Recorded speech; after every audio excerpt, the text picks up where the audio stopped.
Oregon, my Oregon. This state has it all. Prevent wildfire. Please, keep Oregon green.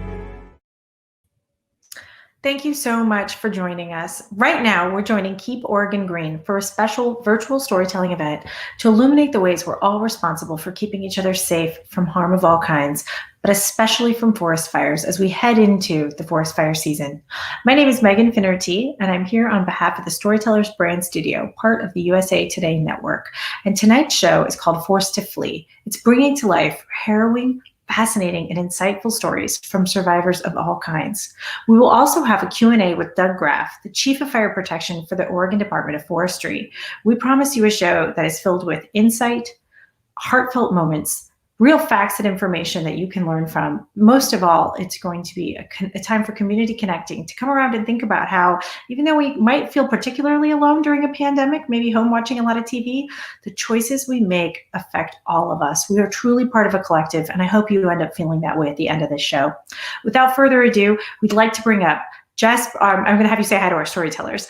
Jess Burns is with Oregon Public Broadcasting. In 2020, she was had to flee from the Southern Oregon fires. She's going to be talking about that a lot. I don't want to give away her story. Hi, Jess. Thanks for being with us. Hey. Jim Queering. Hi. Jim Queering is with us, and he's going to tell a story about his experience with the Beachy Creek fire. I'm also not going to give away his story, but thank you for being with us, Jim. Yes. Larry Tucker owns property near Santiam Park, and he's going to tell us a story. Again, I don't want to give it away, but Larry's here to share with us his story of what happened when the fires came near. And at the end of the show, we'll hear from Mark and Brenda Badgett. They had to be taped earlier, but they were impacted by the Canyon Creek Complex fire in 2015. And like I said, we taped them previously, so they can't say hi. And also we'll hear from Doug Graff, again from the Oregon Department of Forestry. So Doug, thanks so much for being here. Thanks, everyone. Tonight, these 6 people from across Oregon will tell a true story, or they'll answer some questions from their homes. Some are going to be charming and funny. Others are going to be touching and truly harrowing. Tonight is not a TED Talk. It's not Toastmasters. It's not a how-to or an inspirational speech. It's not a lecture or a slideshow. We're not here to sell you anything. We're actually literally just here to invite you to learn and make better decisions on behalf of your neighbors. This is storytelling. Storytelling is based on visiting. You open your heart and your mind and you pay attention to a person that you care about and who you want to feel closer to. So we invite you to do that here this evening or whenever you're watching. I know this is the internet. You could be watching at any time. But some of these stories are going to be very polished and professional, and some you'll hear are going to come across much more casual and conversational. We don't coach storytellers on how to share their stories. We believe the way they talk and how they express themselves is central to us understanding who they are, where they're from, and what they have to tell us. That's how community change truly happens. And without further ado, on behalf of Keep Oregon Green, I'd like to welcome up our first storyteller, Jess Burns.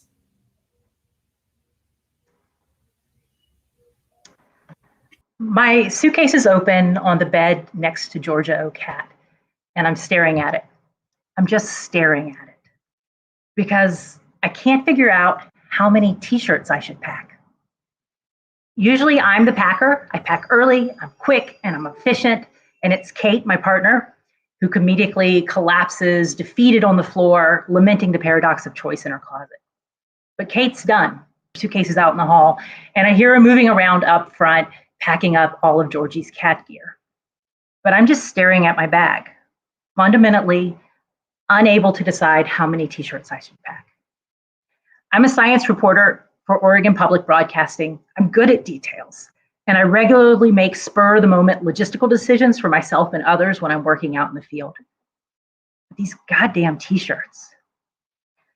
This was Tuesday evening, the day after Labor Day last year, and the whole state was on fire. The night before had been windy where I live in Medford, that's Southern Oregon, because I remember waking up to a loose roofing panel, just pow, pow, pow, pow, on the deck outside of my bedroom. But it wasn't until I checked in with my editor that morning that I realized the consequences of that wind. Multiple fires were burning in the Oregon Cascades. They're already huge, and they're still growing. And then I get word locally that we're on fire too. The Alameda fire, it started on the edge of a neighborhood in Ashland, about 12 miles from where I live. And that crazy wind is pushing it right into the next town over, which is called Talent. When I hear that, I send messages to my 2 colleagues who live in Talent, offering up my house as a place they can evacuate to if needed. I don't really think it through. I just know they might have to leave quickly, and I have space, so why not? The replies come faster than I expect. Both are on their ways with their families. And then it dawns on me, oh shit, COVID. We are COVID isolationists. We've only had like 1 person inside of our house since the pandemic began, and that was like 6 months earlier than these fires. Now, 2 different households were fixing to converge on my home. The next 30 minutes are a blur of disinfectants. I set up a couple separate workspaces. I get the spare bedrooms ready. I grab Georgie because I know her feelings about humans that aren't me or Kate, and I shut her in our bedroom. Then the arrivals start. 2 families, Jeff and Joy, and April and Walter. It's 4 people, their 3 cats, and 3 dogs. I took a picture of my colleague April at around 3 p.m. She's sitting on the deck against the dark gray side of my garage. She has her dog at her feet, the computer in her lap, and it looks like she's 100% focused on the story she's writing about the fire that's now burning out of control in her hometown. Behind her in the sky, the sun is red through a massive wall of gray-brown smoke. It's the smoke of 2,000 houses being burned, possibly even hers. For wildfires, there's 3 tiers of evacuation orders. There's 1, 2, 3. Ready, set, go. In my place, even though that smoke behind April looks like it's just a block away, my neighborhood is only under level 1 evacuation. So we just work. Jeff, who's a weather geek, is monitoring the wind and tells us that it's likely pushing the fire straight up the interstate towards Medford. He drives over to a nearby hill to take pictures to post online. I'm finishing up a smoke story I was working on while streaming the emergency scanner. I hear a fire crew at a mobile home park call in for backup. They say something like, the park's about to be engulfed. We need more crews if we're going to hold this fire back. And then there is a few scratchy moments of silence, and the dispatcher comes back on and says, we don't have anything to send you. As a journalist, my currency, our currency, is information. Yet none of us really know what's going on. We don't have details of where the fire is, where it's heading, what roads are open. It's frustrating for us on a personal level, just like it is for everyone, but also because we know our role is to tell people what's happening. And we really just can't do that because the information plain isn't available. Our neighborhood moves into level 2 evacuation. So that gets set. I see my neighbors across the way loading up their minivan and driving away. Another neighbor up the road does the same. Around this time, Kate gets home from work and immediately asks, why aren't we leaving? Why aren't we leaving? Of all the questions that I've been trying to answer that day, and there were a lot of them, this was not among them. I'm sure I stammered back something about still being in level 2 and having all these people in our house that don't have anywhere else to go. I can tell she's unconvinced, but she says we need to gas up just in case. And she says I have to come with her because we shouldn't separate, just in case something happens. We wait in line for about 45 minutes to get to the pump. It's getting dark now. Kate asked me again, why aren't we leaving? Back at home, everyone's now on the deck and the energy is a little bit different. Someone tells me as I walk out, they've moved the evacuation map again. I take a look at the map. My house, we're still in level 2, but now my neighbors just 3 blocks over are under mandatory evacuation. And then Kate says something that cuts through the clutter of the moment so perfectly. She says, we can stay up through the night monitoring the evacuation orders, or we can just leave now when we know we have the time. So now I'm standing in my bedroom staring at my suitcase and those goddamn t-shirts. This is what we eventually packed into the cars. An air mattress and a fitted sheet, the orange sleeping bag, not the blue one, 2 pillows, 2 suitcases, the lunchbox with our passports in them, the deed to our house and some banking documents, a box of Cheerios, our laptop and my field kit, cat food, and a litter pan, and one very unhappy cat. We later realized that we'd forgotten all of our boxes of personal mementos, letters and pictures and journals. All of that was just left behind. We all convene now on the now smoky backyard for one last goodbye. The sky is dark and it's glowing red in the distance where the fires are burning. Jeff and his wife have decided to try to double back on the fire up into Ashland where it hasn't burned. April and Walter are going to come with us to Grants Pass. It's a town about 35 minutes up the interstate where we both have people to stay with. In our caravan, I'm in the lead car. April and Walter are behind me. Kate and Georgie take up the rear. And everything's going smoothly with our little caravan until we hit the north end of Medford, where traffic just stops. I'd learned later that emergency crews had closed down the road because another fire had popped up between us and the closest on-ramp. 20 minutes we sit. I feel the stress building. I pull up maps and I see that there's a back way around. It would add about 10 miles to our trip, but Google shows traffic is moving. It isn't where we are. We creep forward another 20 minutes or so before we finally can turn off the main road. That moment after being, that moment of moving, after being stopped for so long, is the best I felt all day. We drove through the dark countryside. I tried putting down my windows to take in the warm night, but it was too smoky. I left my radio off and just let my mind relax into forward momentum. I'd been nagging Kate for months to fix her headlight that had gone really dim. But that night, I remember I felt such comfort occasionally seeing that dim headlight in my rearview mirror. Up in Grants Pass, we entered another person's home for the first time since COVID began. We'd gotten out. We were safe, from the fire at least. It took us about 2 hours to go what normally takes 35 minutes, but it felt like a victory. The next morning, I go back to work from Grants Pass. About the first thing my editor asked me after hearing about our eventful evening is, did you happen to roll tape while you were evacuating? And I was like, wait, do you mean as I was evacuating? And he was like, yeah, while you were packing up and driving, did you record what was happening, your thoughts? I was like, no, I didn't roll tape. I was kind of busy. He drops it, but asks if I will talk about my evacuation on OPB's midday show. And I realized interviews I could do. I gave a few over the next 24 hours. But then I quickly realized my attention span was only about 15 minutes.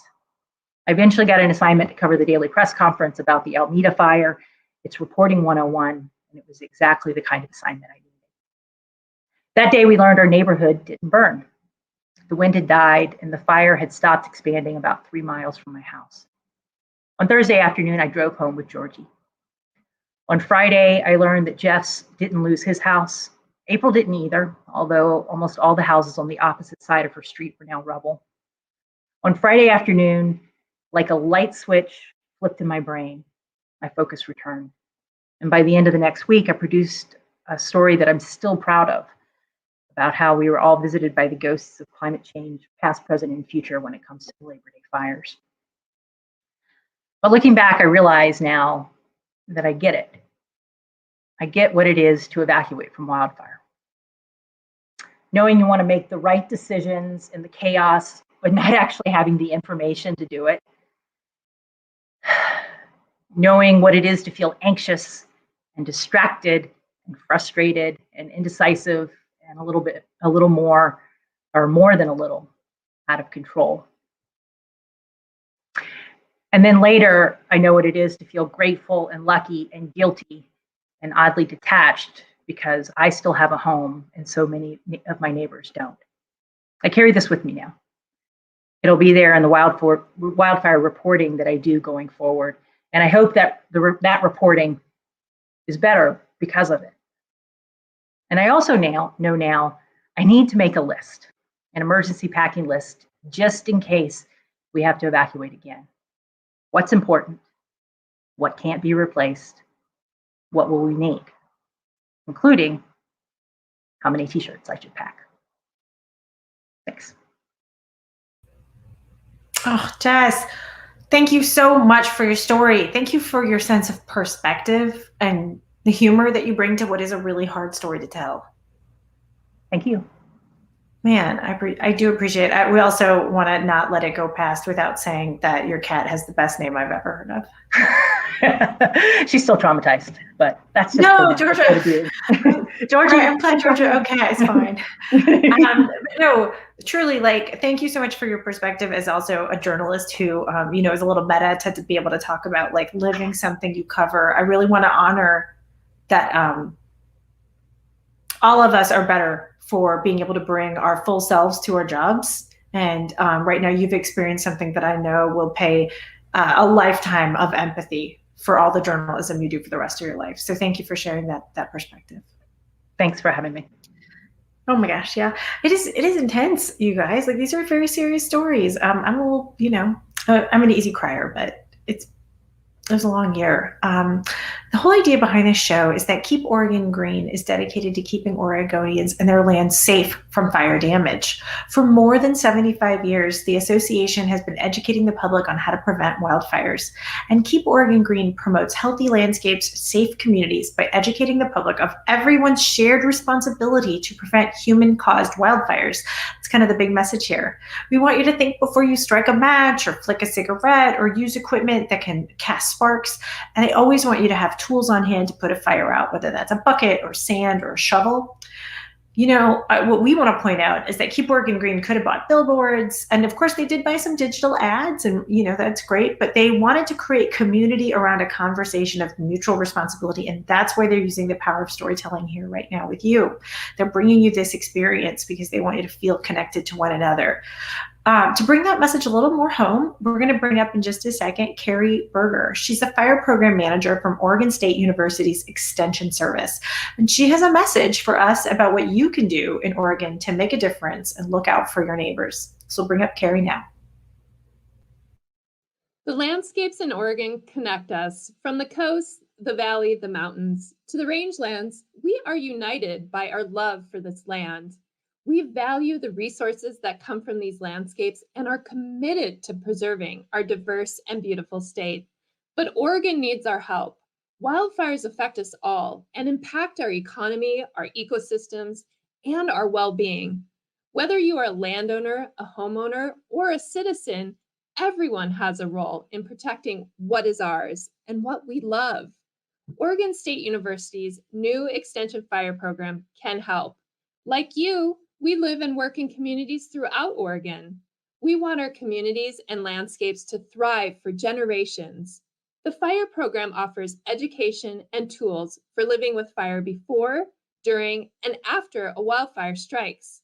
Listen to one of our many webinars or connect with a fire specialist in your area by going to extension.oregonstate.edu/fire-program or click on the link below. We are Oregonians, and we are in this together. Thank you, Carrie. We're putting all of the links in the chat. If you're watching this, you can check out Carrie's link in the chat, and we'll be sharing them later as well. Carrie, we appreciate your time and your encouragement of us to check out what you guys offer at the Extension Service. With that, I'd like to bring up Jim Queering. Jim, are you ready? All right. Here with okay, thank you. Jim is here with a personal story, so take it away, Jim. When I was 3 years old, my mother and father purchased a small cabin along the Little North Fork of the Santiam River. That's in the Cascade Mountains just east of Salem. And we went up there a lot on weekends and in the summer. I really grew up going up the Little North Fork. We climbed the mountains, we went up to the old fire lookout towers, we picked wild huckleberries, we discovered a waterfall, and all the time we enjoyed our time there together. My dad taught me to fly fish along the Little North Fork, and I still fly fish and I still hike those trails today. I realized looking back on my early years going up there that I really fell in love with the North Fork at an early age, and I guess by extension I really fell in love with the outdoors. And All of that really then influenced my career. I went to work with the U.S. Forest Service. I worked in beautiful places, the Sawtooth Mountains in Idaho, up in the North Cascades of Washington. And then I spent 20 years working at Mount St. Helens, where we told the story of the eruption in 1980 and the remarkable story of how life returned in dramatic ways to that landscape in the years that followed. I then had an opportunity to work in Hawaii, in the beautiful islands, with the people who have such a rich aloha spirit. I loved it there. I mean, who wouldn't love it?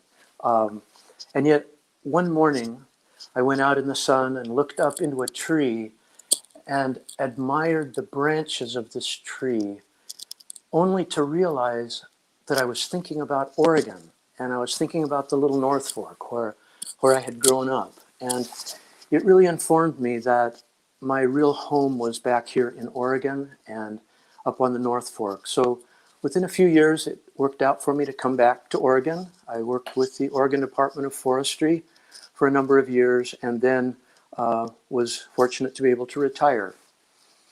And in retirement, it didn't take very long for me to realize something. I realized that I had gotten to know more about these places that I moved to and lived and worked in than I knew about the place where I had grown up and where I had spent so much time in my youth, the little North Fork. And so I set out on a personal path to learn about the history of this beautiful canyon.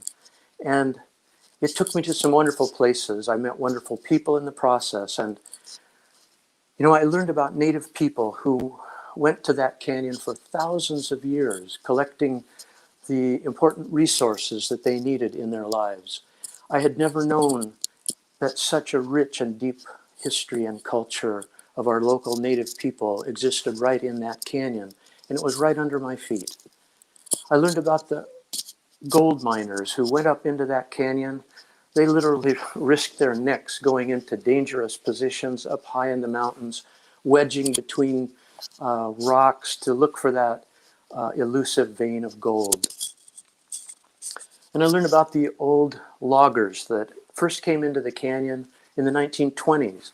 They cut the massive old growth trees with hand saws and then hauled them out of the forest on an old truck that had solid rubber tires and started with a crank.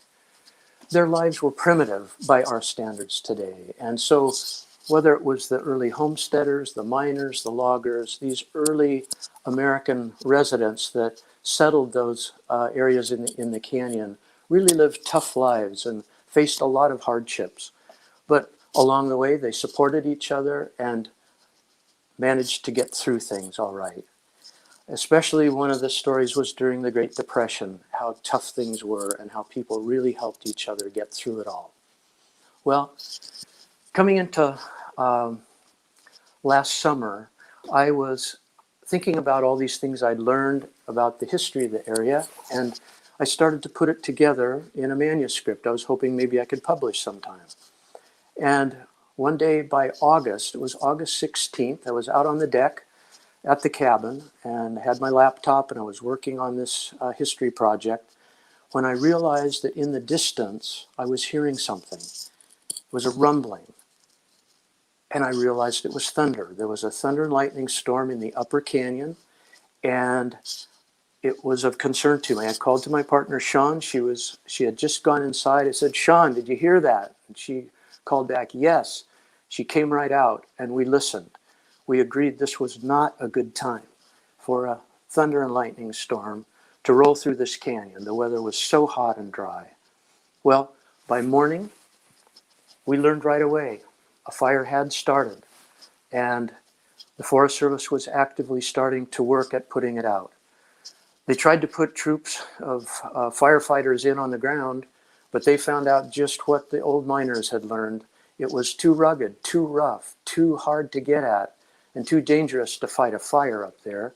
And so they had to pull the ground firefighters out, and instead they attacked it from the air, dropping water from huge buckets from helicopters to keep the fire down.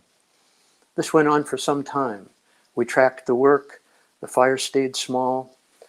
But by late August, something else happened. that really put fear in me as I looked at an extended weather forecast that called for east winds to come to our area around Labor Day. And I'll tell you, one thing I've learned through my years on the North Fork is that east winds are a big problem up there. Kind of like a miniature Columbia Gorge. When the east winds set up, they funnel down those canyons and they come down the North Fork, and they're accelerated as they go through the narrow parts of the canyon, and they blow very hard. Many trees on the ground are testament to that. Well, I tracked that forecast as Labor Day approached. It didn't get better, it got worse. And as many people will remember, by Labor Day, the forecast had gotten dire.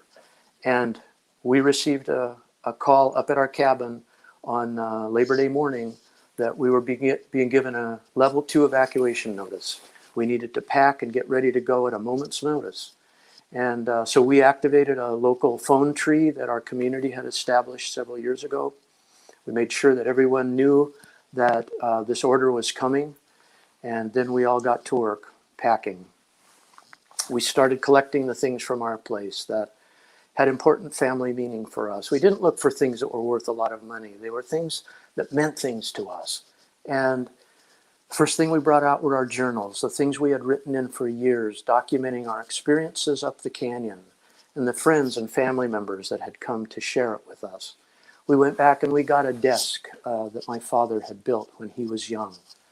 We brought out some dishes that were favorites of my mother's. And I went to a closet and pulled out the fly rod that my dad had used and the one he taught me to fly fish with.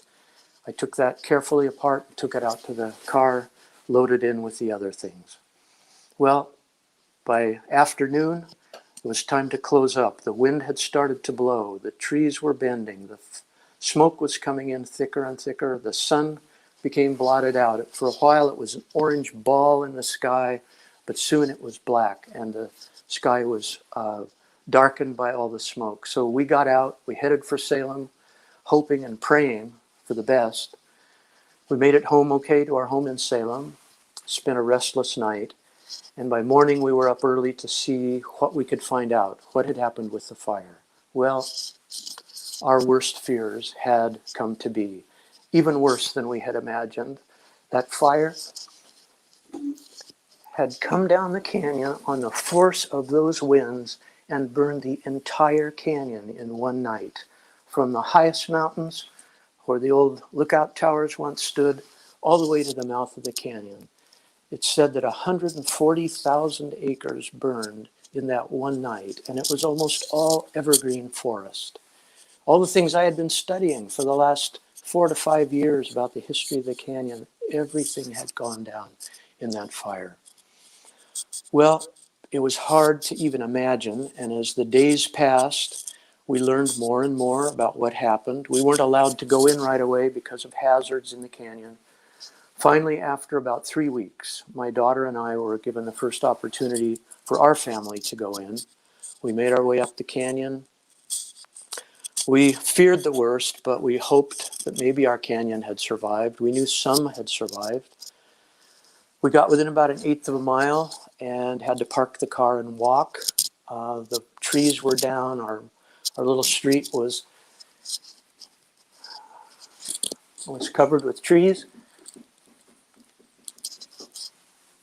But we made our way. We got to where we could see our place, and we could see it was gone.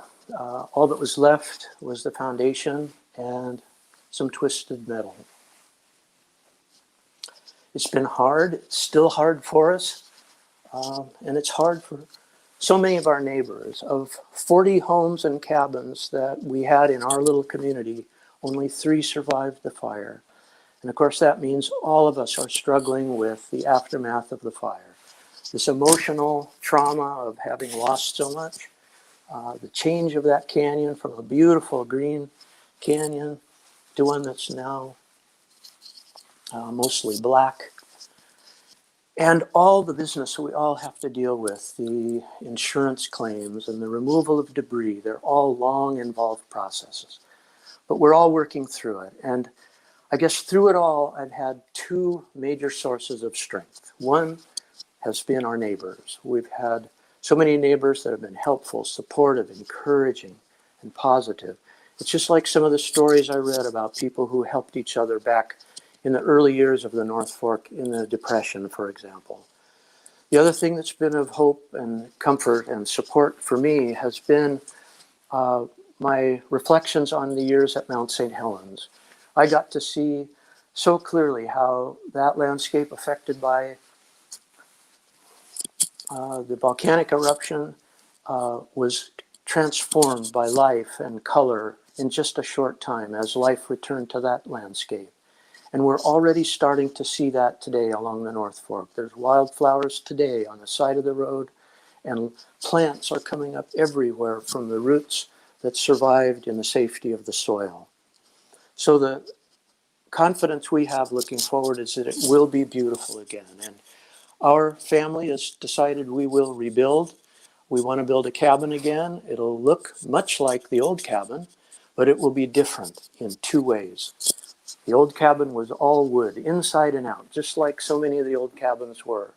But our new cabin will be built of newer material. We'll have a metal roof. We'll have a cement board siding that will be much more resistant to fire. And so the new cabin will have this ability to withstand a fire much better than our old place did. The other thing that we'll be doing differently is the way we manage the land right around our property. We've already started planting trees, but we're not going to plant them close to the cabin. Our old place was like the classic cabin in the woods.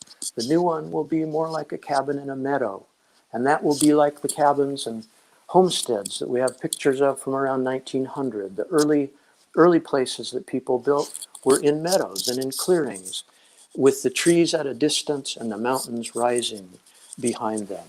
That's kind of our vision for the future, and we want our kids and my wonderful 3 grandsons to have some of the same opportunities I've had through my life, to enjoy that canyon and appreciate the outdoors and to share it with their families in years to come. And we feel that building the cabin the way I've described and keeping a defensible space around it are the kinds of things that will allow it to stand into the future. And you know, I hope those same things for our neighbors and all those who have lost so much in this fire, that their families and children and grandchildren will also be able to enjoy these things the way I've described.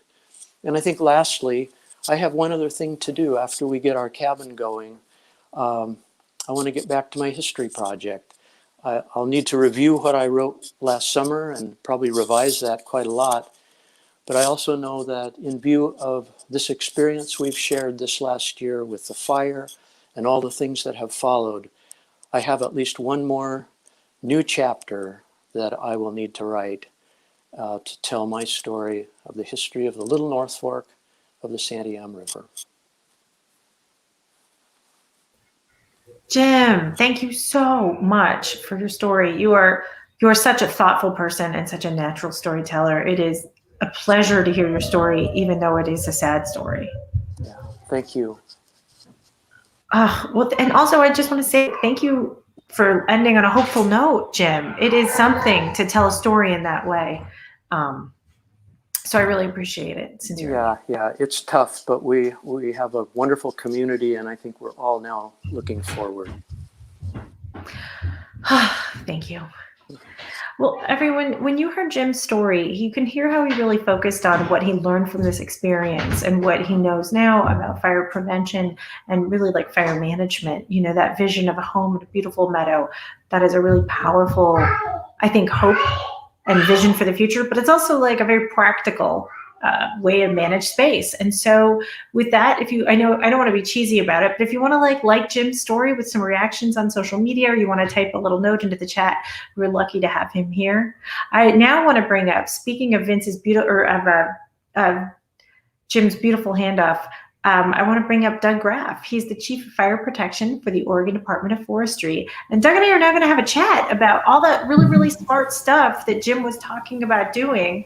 First of all, Doug, thank you so much for being with us. Thanks for having me.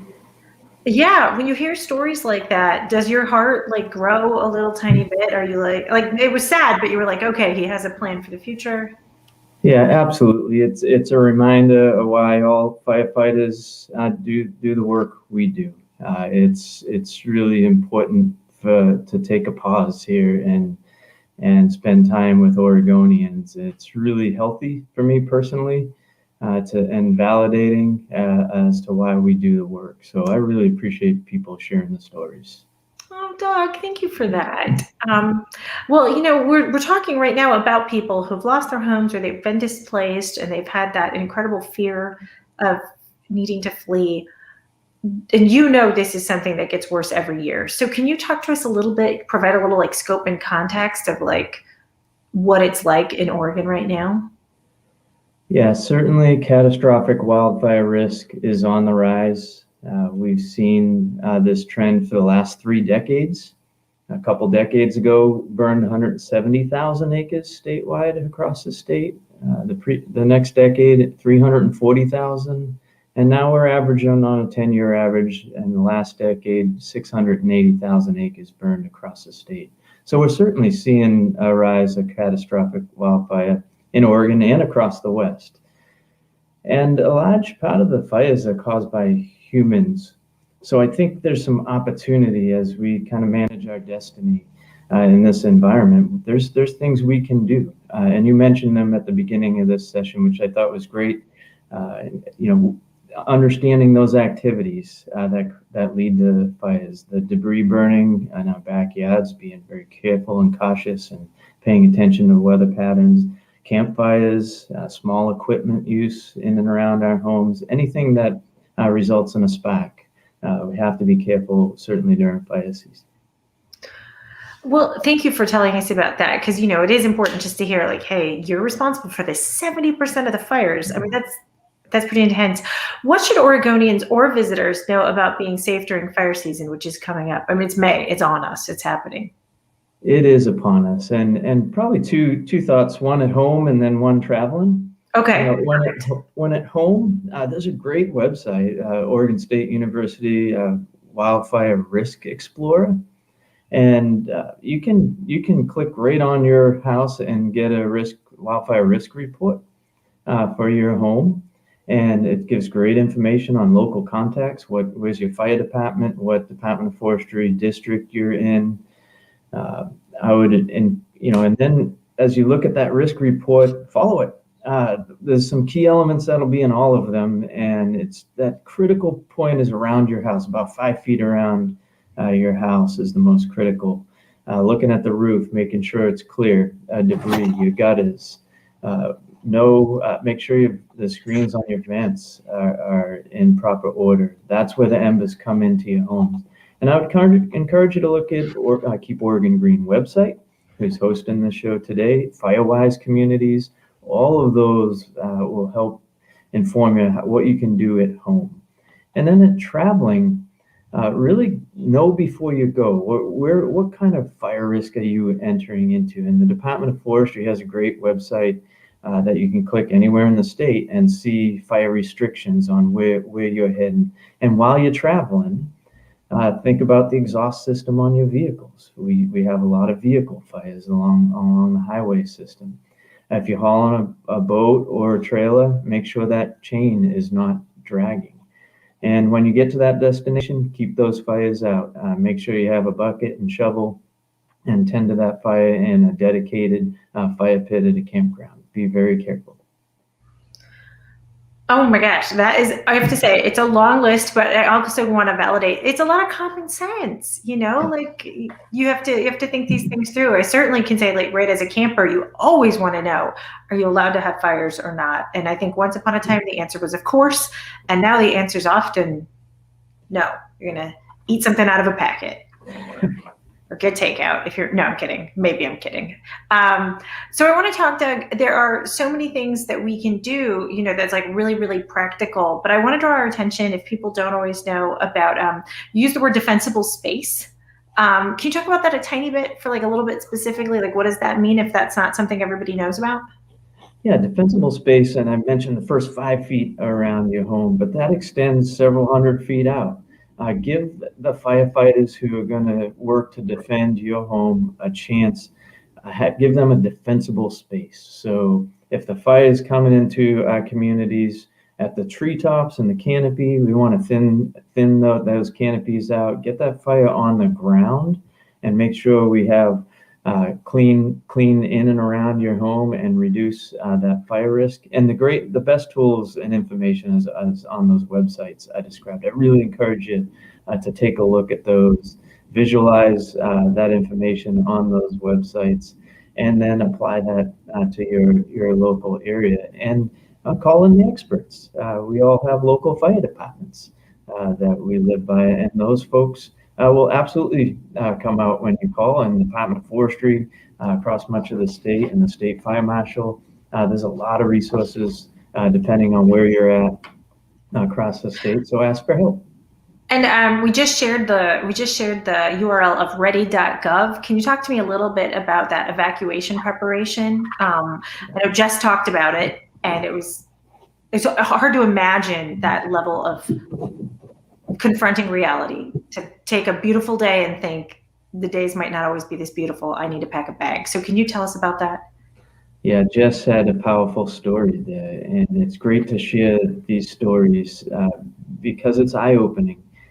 Let's get prepared before the event occurs. And ready.gov is a great site, not just for wildfires, but other natural disasters. And really think about those essential pieces. I thought Jess did it really well. Really key is about those gathering points. Ensure that you can get out of your, if you have a long driveway, make sure your egress is clear. But that site is outstanding, and let's be prepared. I think it was close to 1/8 of the population in the state of Oregon was under some level of evacuation notice during the peak of these fires. So we have to do our due diligence to be ready and evacuate when the call comes.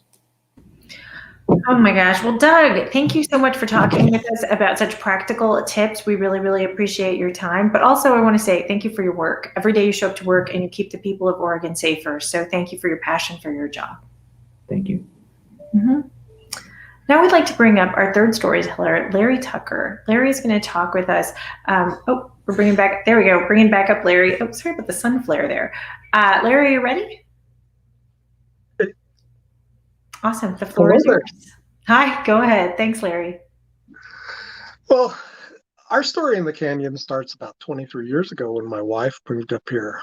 She had been raised in the shadows of the Mile High Stadium in Denver. And so it had always been one of her dreams to live out in the trees and the woods and away from the city and just be able to go out and relax. She called her drive out from Salem, where she's a nurse at the hospital.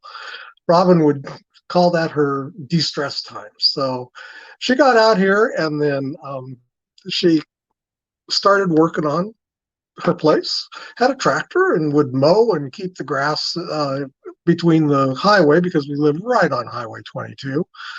She'd keep it mowed down and tried the best she could. She'd end up backing into the trees, things like that, to cut with the rotary cutter, and did as much as she could. I come in with 29 years of fire service experience about 15 years ago, and start looking at things, because I'd been out on the fires up in Washington when we first sent the first crews and helped protect houses, and besides that, all the places I worked in my career, we also had fields and wildland interface type things, because I always worked for a rural community in the fire department there. So when I got to the house, I'm looking at some things and go, well, we need to increase cutting things away from the house, blackberries that were pretty close, and trees and things like that. And then we had I'd say over 60 dead trees because of root rot. The trees were standing, but they were brown and dying. And so we started out doing what we could to knock down what we could. But in spring of 2018, some friends of ours moved in. So this was actually a two-family story. Albert and Colleen Elser moved in, and Albert they had a 5-acre farm in Almsville, and when he'd get home from work, he'd go out and putter on the farm, and that was his way of relaxing. So we were blessed to have them move in and help us out, because it took quite a bit. And I really hadn't started working on too many ladder fuels. All we would do is try to drive the tractor through, and I get all cut up with blackberries and stuff. But the trees still grew down to the ground, and the blackberries still grew up along the tree about 10 to 15 feet. But that summer of 2018, we'd gotten about, I'd say about 40% of the land cleared between us, our house, and the highway, thinking that if we were going to have a fire, the biggest thing that would probably happen would be a cigarette or brakes or something like what was mentioned on the road coming up the front. So we always kept it mowed too, to slow things down. So Albert started working on things, and I'd go in and rip out the brush as I could, and he'd go in and trim, and we'd pick things up and start burning. Well, we got doing pretty good there for a bit. And then summer of 2019, we actually had our neighbors across the road be evacuated, and we weren't. And we were feeling pretty good about the fact, and that was for the Santiam Park fire. And we were feeling pretty good about that, because we had a good protection, what we thought was doing well. But that did make us think, and we'd noticed some flyers around town, in Lyons and Mahana, different places, post office, grocery stores, restaurants. Auto parts is where I saw it first, was about a program that the Oregon Department of Forestry was offering with federal help, to come out and do a survey and maybe even give us a little extra money to help take care of this issue, because we'd been doing everything out of our spending account, out of our living accounts. And when we knew that we had that capability, once they came out, KJ came out, and I called, and boy, she was quick. She came right out there the next, I called on a Friday, and she was there Monday, and we had a list. Well, on that list were 2 trees that my wife really liked. And one was a great big old 40-foot or something like that maple that was over hanging the house, and the other was a dogwood right next to the garage. And we had to sign off, if we wanted to get a little help, that we would take down the maple and either take down the dogwood or move it, because they were a hazard. That and moving the wood out from underneath our deck on the back that was sitting on the cement for our wood stoves. So there was this nice plan. The one thing with plans is there's normally a time limit. We only had a year to take care of the 8 acres that they put into this plan. About an acre around the house, and 7 acres to the east of us, of our driveway, where we really hadn't worked yet. I mean, I had not even seen the corner post of our southeast corner of the property. So we got at it, and I picked up a brush fork that I'd scrape things out. Albert going to trim, I'd go and scoop things up and throw them back, and we got going. So we're feeling pretty good, Things were done, and we got to call KJ out, and she goes, "Man, if everybody would clean it up like you guys did, this would be wonderful." And so we thought we were doing pretty good. Little did we know that we were going to be tested in the next month or 2 months. My daughter calls us Monday night at about, I was a little before midnight. She says, "You guys are getting evacuated." And I'm going, "What? The fire's still quite a ways away. Yeah, it's going, but we're going to be okay. Let me go." And so I start digging out on my phone. Well, my wife was smart. She grabbed everything, and she started packing things up, and we packed up our dogs, and which we had 4 of at the time, and a cat and our bunny rabbit, and went into a state into my daughter's, and we ended up going to Salem to make it through, while the Elsers packed up their dogs, and they went into Almsville, and then they ended up going up to help out family members too.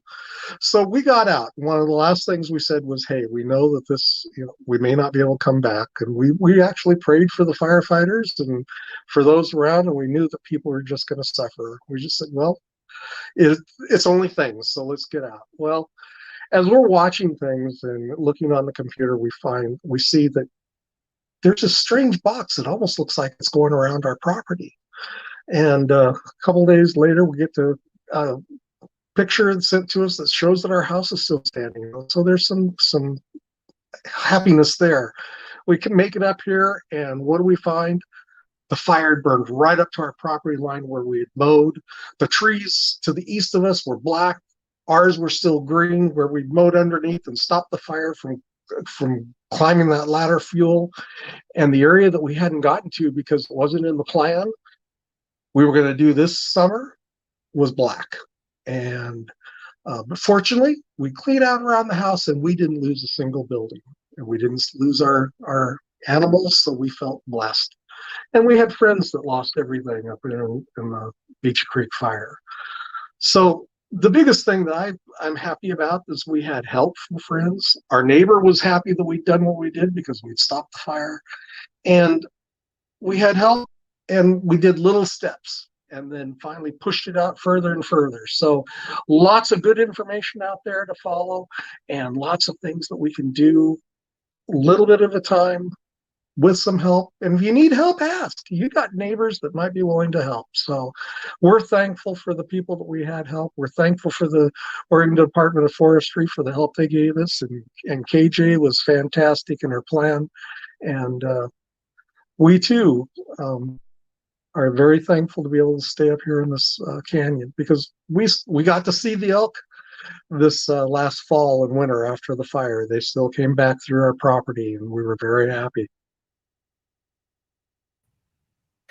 Oh my gosh. Thank you so much for your story, Larry. I mean, my heart is always in my throat at part of it, and then it has a happy ending, and I'm so thankful for you. I'm thankful for your family. You do such a great job. Yes, your gratitude. Oh my gosh. I so appreciate your story. Larry, thank you for the memories, and thank you for your story. We now have another little PSA.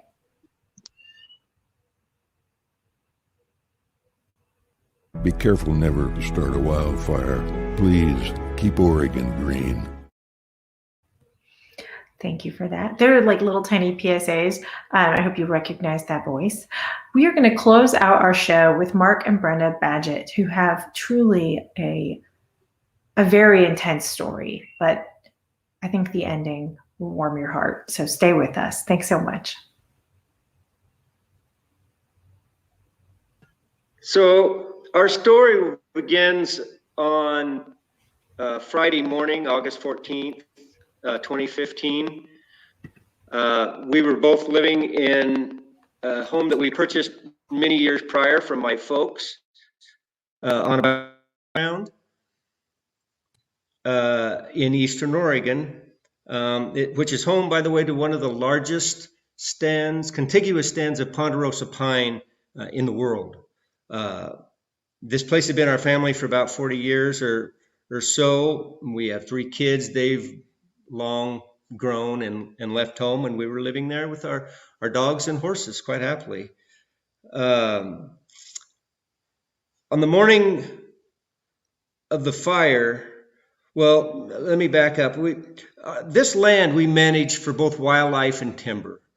Abundant wildlife is an indicator of forest health, and the timber was to be our retirement one day. It's got a good return, and so it is a good retirement plan, but it takes usually a lifetime to put together. So that was everything that we had. We'd rolled all of our eggs into that one basket, basically. We were prepared as much as we could be, but as it turns out, as people in this area are prepared for wildfire, nothing really could prepare us for what we were about to endure. The fire had begun a couple of days earlier from a lightning strike many miles away. It burned, several lightning strikes. It started many fires. They eventually burned together and became 105,000 acre Canyon Creek complex. We got up the morning of the 14th, and that black cloud of smoke off in the distance was really ominous. We were very concerned, and in fact, Brenda was wondering whether or not she should even go to work that day. On the morning of the 15th. Yeah, the morning of the it was the 14th. Oh, okay. So, but I assured her that, you know, we'd both fought fire before, and in order, it was many miles away still.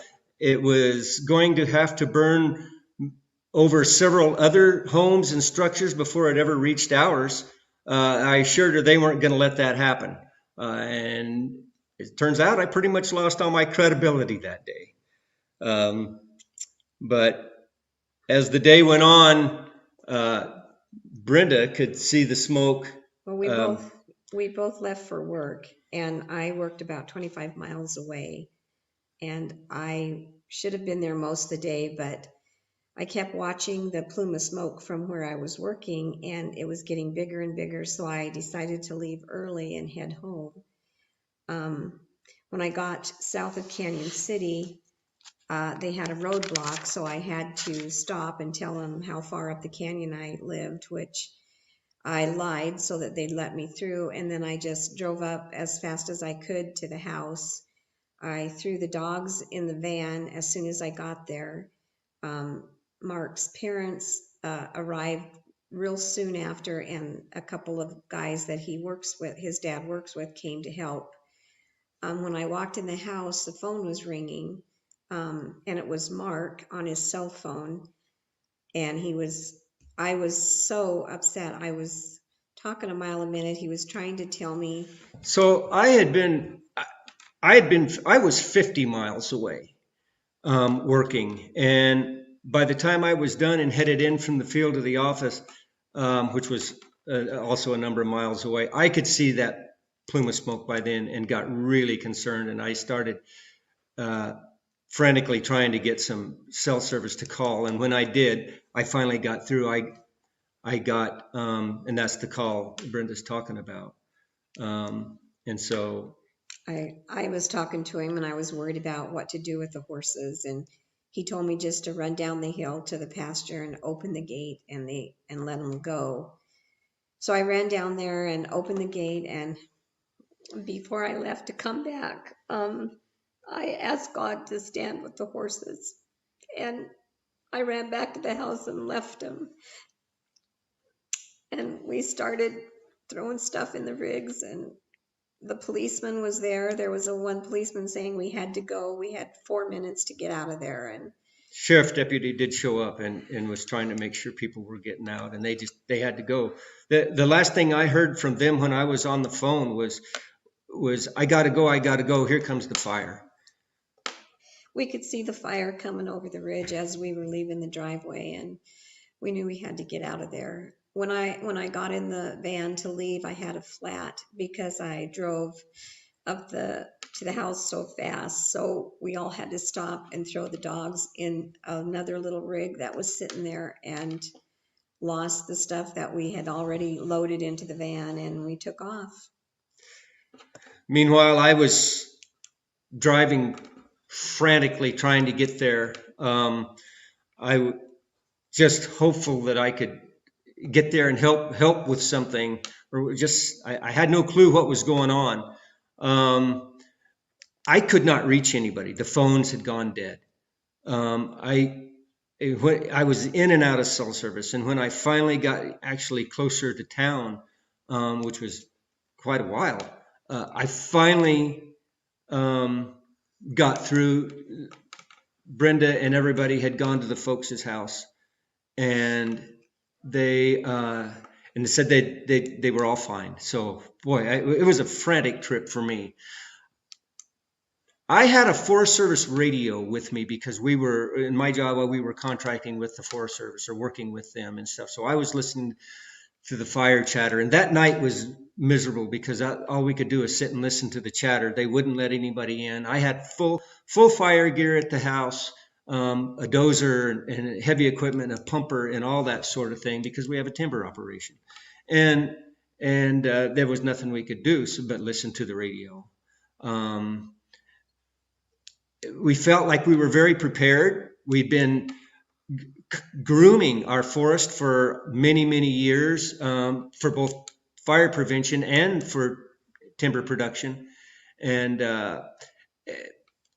we'd taken advantage of the Oregon Department of Forestry stewardship programs and everything to make sure our forest was in tip-top shape, our landscape. But turns out this was going to be the perfect storm. So that next morning, we heard a bit that there was maybe going to allow some people in.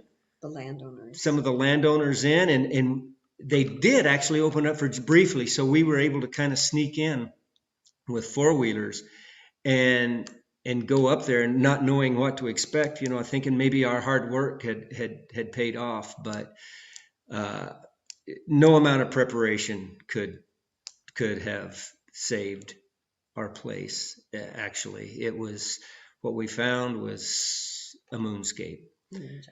My son-in-law and I had gone in, and eventually my dad too came in, and it was all gone. Every bit. All the timber, there were dead animals everywhere. I started looking for horse tracks, thinking that we'd find the horses piled up in a fence corner somewhere, and I did not see any horse tracks in the ash. The smoke was so thick you couldn't see. So I went down to the meadow, thought maybe they'd never even made it out of the meadow. And you know what? They hadn't made it out of the meadow, but they were standing there. They were right there where I left them. And they were in good shape. Yeah. They were not singed or anything. They were coughing a little bit, but they were fine. So that was huge. Nowadays, we've rebuilt. I mean, everything was white ash, nothing left of anything. But now we've rebuilt. Everything is good again. We're trying to reforest. That's proving to be a job. I guess our takeaway message for people here is have an evacuation plan and stick to it. Know what that is. You don't have time to read notes. If you do need to evacuate, know exactly what to grab. We lost everything but what was in our vehicles that day. If you know ahead of time what you're going to grab, because you might only have 5 minutes, like these guys did when they, and then evacuation plan. Ours would have worked. Our plan was to meet down in the meadow if we got trapped and couldn't get out. And turns out it would have worked. So that's our takeaway message for people. And we really hope that nobody has to go through this, but if they do, have a plan. And so good luck. Oregon, my Oregon, this state has it all. Prevent wildfire. Please keep Oregon green. Thank you so much to Mark and Brenda Badgett for sharing their story. I told you to stay with it till the end, because right when she prays about the horses, I was like, I can't. So we are so happy they were safe. We're so happy their animals were safe. And while we know their investment was lost, and that is heartbreaking, I also am so inspired by their resiliency and their thoughtfulness. So thank you, Mark and Brenda, for being with us today. I want to bring up our other storytellers and our FireWise expert. So Jess, if you can come up, Larry, Jim, Doug, we just want to thank you. And Carrie's not with us live, but we also want to say thank you to Carrie for taping our PSA. Thank you all so much for sharing your stories with us tonight. You're welcome. We appreciate it. Thank you. Learned a lot. We always do. It is always so powerful to listen to people's lived experiences, draw lessons from them. Sometimes they're explicit, like many of the very tactical ones we've gotten tonight, but sometimes they're implicit. So with that, we want to thank you for sharing this time with us. We so appreciate your investment in the topic about we can all mutually look out for one another, keep one another safe, and prevent forest fires. That 70% statistic is mind-boggling. We are the people who are that 70%. So with that, I want to say thank you so much to Keep Oregon Green for bringing these messages to life. Thank you to our storytellers for sharing so much of your heart and your lessons with your community. And thank you to our viewers for sharing this time with us. The time you've invested in this project is time you are investing in your neighbors. Thank you.